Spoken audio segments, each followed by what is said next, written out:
In the annals of modern history, few events have had as profound an impact as the First World War. As the 19th century gave way to the 20th, a complex web of alliances, rivalries, and political tensions was forming across Europe. The assassination of Archduke Franz Ferdinand of Austria-Hungary on June 28, 1914, set off a chain reaction, igniting the spark that would lead to the Great War. As the dominoes began to fall, Austria-Hungary declared war on Serbia. Russia, bound by treaty to Serbia, mobilized its army. Germany, allied to Austria-Hungary, saw this as an act of war and declared war on Russia. The French, allied to Russia, found themselves at war with Germany, and soon the British Empire, too, joined the fray. By August of 1914, the world was at war. The Western Front, a series of trenches stretching from the Belgian coast to the Swiss border, became a symbol of the war's stalemate. Here, the German and Allied forces faced off in a brutal, unending cycle of attack and counterattack. The Battle of the Somme in 1916 and the Battle of Passchendaele in 1917 epitomized the war of attrition that defined the Western Front. Simultaneously, the Eastern Front saw the Central Powers of Germany, Austria-Hungary, and the Ottoman Empire clash with the Russians.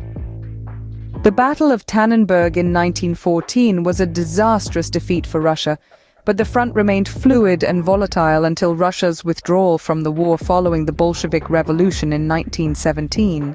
In the Middle East, the Ottoman Empire, an ally of the Central Powers, faced off against British and colonial forces.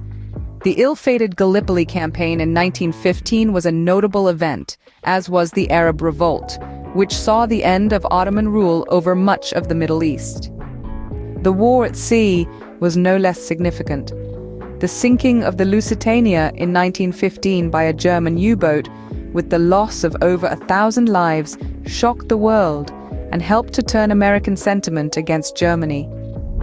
By 1917, unrestricted submarine warfare and the Zimmermann telegram, promising Mexico territory in return for joining the Central Powers, were the final straws that led the United States to enter the war. The war finally ended on November 11, 1918, with the signing of the Armistice of Compiègne. The subsequent Treaty of Versailles in 1919 officially ended the state of war between Germany and the Allied powers. But it left a legacy of bitterness and resentment that would ultimately lead to the Second World War. In summary, the First World War, sparked by the assassination of Archduke Franz Ferdinand, became a global conflict involving major powers of the world. It saw brutal combat on the Western and Eastern fronts, significant battles in the Middle East, and crucial naval warfare. The war ended with the signing of the Armistice of Compiègne and the Treaty of Versailles, but its repercussions were far-reaching and long-lasting. The world had been forever changed by this watershed moment in history.